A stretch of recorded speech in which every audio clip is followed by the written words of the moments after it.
বাইরে অসম্ভব রোদ পড়েছে। এই গরমে কার ভালো লাগে রান্না করতে?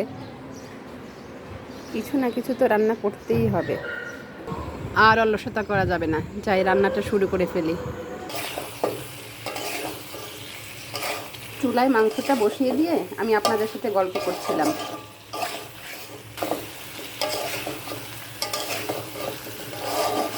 মাংসটা কষানো হয়ে গেছে, আমি এখন সেদ্ধর পানি দিয়ে দেব।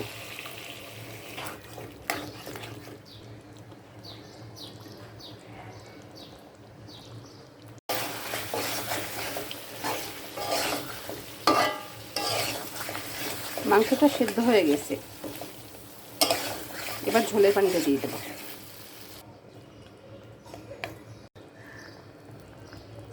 হয়ে গেল আমার মুরগির মাংসের পাতলা ঝোল।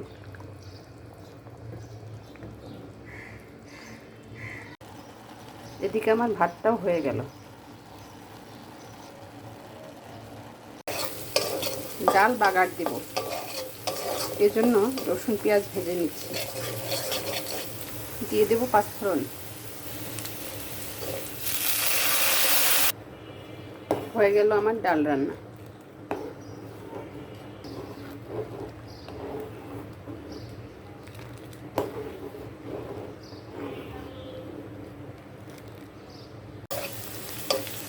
মসুরির ডাল ভর্তা করব, এজন্য আমি শুকনো মরিচ, রসুন আর পেঁয়াজ ভেজে নিচ্ছি। আমার ডাল ভর্তাটা রেডি।